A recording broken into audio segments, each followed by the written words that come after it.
Midnight on the Moon by Mary Pope Osborne. Chapter 6. Chapter 6. High Jump. "Who is that?" said Jack. "I don't know," said Annie, "but we'll soon find out." She started waving. "No," said Jack. He grabbed her arm. "Let's go back to the base before he gets here." "Why?" said Annie. "We don't know who he is," said Jack. "We don't know if he's friendly or mean or what."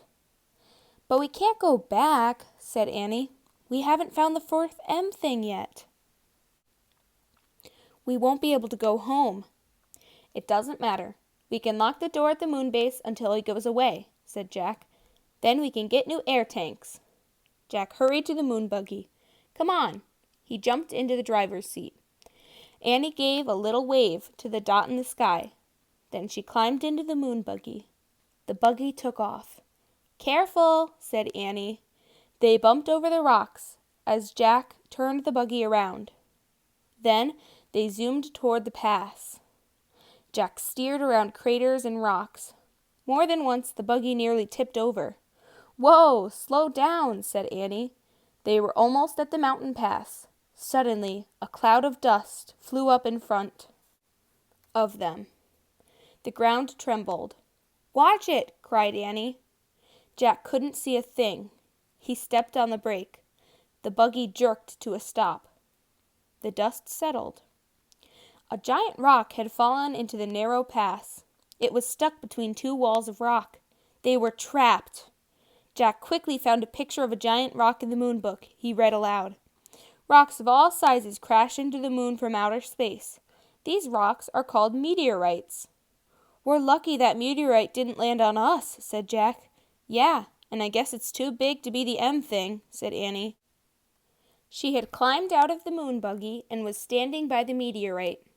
It was more than twice as tall as she was. Jack looked at the black sky. The flying thing was nowhere in sight, yet. "We'll have to jump over it," Annie said. "Jump? I don't think so," said Jack. "It's too high." "I'm going to try anyway," said Annie. "Wait, let's think first," said Jack. But Annie was already backing up.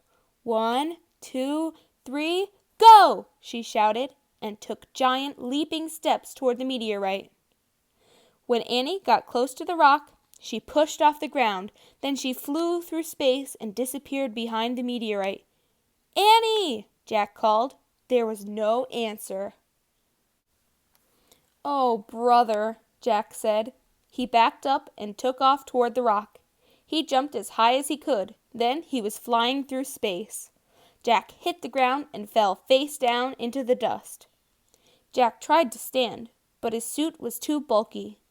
He tried to roll over, but his suit made even that impossible. "Oh no," he groaned. "Not again." "Are you here?" asked Annie. "Did you make it?" "Yes." Jack was relieved to hear her voice, but he couldn't turn his head to see her. He could only hear her over the radio. "Can you help me up?" he asked. "Nope," said Annie. "Why not?" "I fell down too," she said.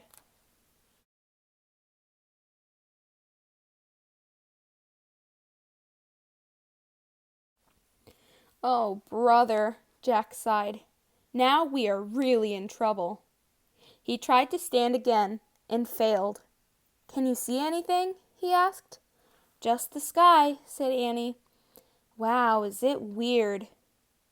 "I'm worried about our air tanks," said Jack. "I feel like it's been 2 hours." "Jack," said Annie.